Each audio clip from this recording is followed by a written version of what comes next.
Wala nang maraming paligoy-ligoy pa, diretso sa punto na. Maiksi lang ang komentaryo, pero diretso sa punto. Maraming kuro-kuro, may tiwali, may totoo. Dito, sa puntong diretso tayo. Punto, diretso. Anyway, mga kabunyog, itong si Marcoleta, alam naman natin, pumunta ng Japan. Nandun sa Japan, ano naman kayang ginagawa doon? Pero, ang isang pinagmamalaki doon ano daw, sadya ni Marcoleta, kamiting niya si Shunichi Fujiki. Sino ba si Shunichi Fujiki? Si Shunichi Fujiki, ito yung tuwang-tuwa yung mga DDS dito kasi Japanese ito na nagsalita daw doon sa UN, United Nations Human Rights Council. Tapos doon, nung nagsalita ito sa UN Human Rights Council, itong si Shunichi Fujiki, binabatikos nito yung gobyerno ng Pilipinas sa pag-surrender kay Duterte sa ICC kasi hindi daw binigyan ng due process si Duterte. Yan, itong Japanese na ito. Kayang tuwang-tuwa yung mga DDS sa Pilipinas na may isang Japanese na nagtatanggol kay Duterte. Itong si Shunichi Fujiki. Ngayon, pumunta si Marcoleta doon sa Japan, kamiting ito. Nakipag-meeting siya dito kay Shunichi Fujiki. Yun, may mga pictures, kumakalat. Yung dalawa, nag-ano daw sila, magtatay up daw sila, magtutulungan, magpa-partner. Si Shunichi Fujiki at saka itong si Marcoleta, kung paano mapapauwi si Duterte sa Pilipinas. Sus naman, nagpapatawa naman itong si Marcoleta. Ano ba namang magagawa nilang dalawa?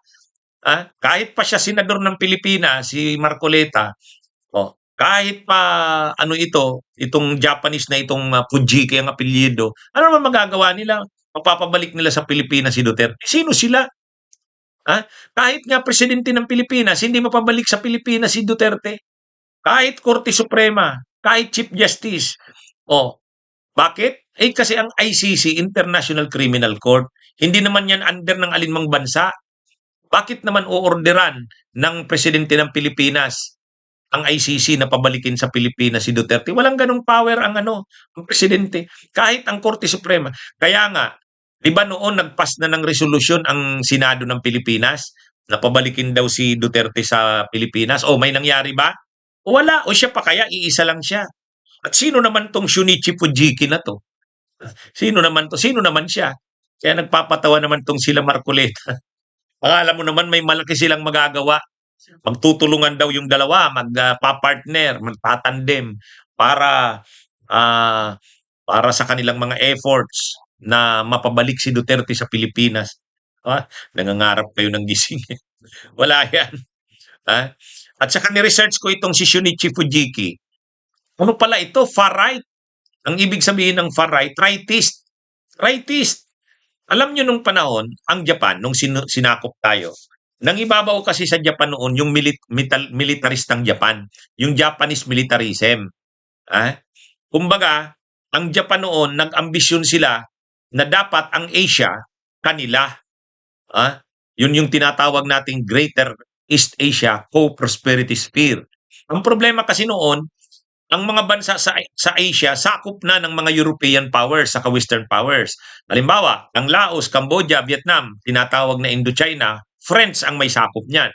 Yung mga Burma na yan, India, yung Malaysia ngayon, Singapore ngayon, British yan. Yung Indonesia, Dutch yan. Yung Pilipinas, Amerikano.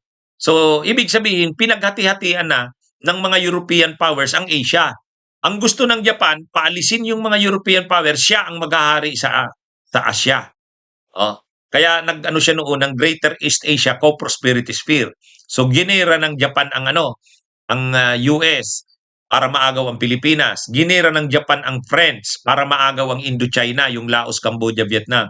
Ginera ng Japan ang British para maagaw ang Burma at saka ang Malaya at saka ang India. Ginera din yung sa Indonesia. Lahat yan sinakop yan ng Japan. Ano ang ideolohiyang nag-guide sa Japan sa ganon para manakop ng mga bansa? Far right, ibig sabihin rightist, kanan.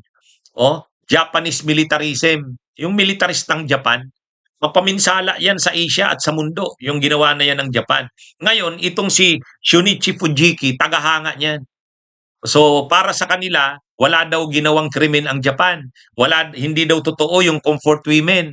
Ay, di ba maraming mga ni-rape ang mga Japanese?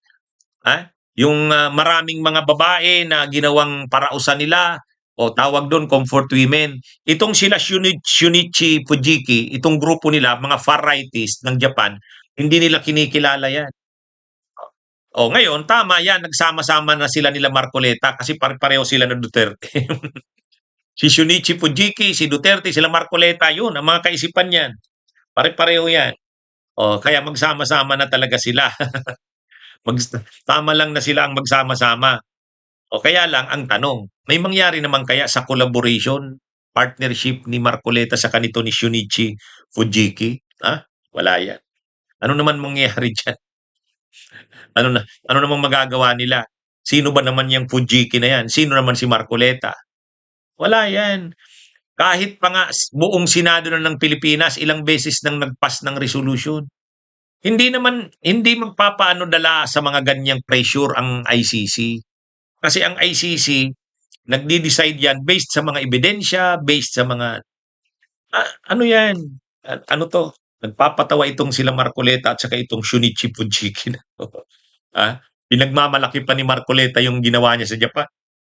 Maraming pictures, mga finiture pa ng SMNI. Sabagay, SMNI naman yan.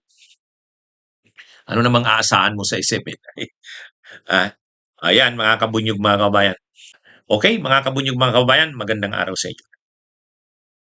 Bunyog, bunyog, halikan na kasama ka. Bunyog, kapag buklod ay may pag-asa. Luzon, Visayas, Mindanao, isa ang pananaw. Sa bagong Pilipinas ang bunyog isisigaw. Bunyog, bunyog, bunyog.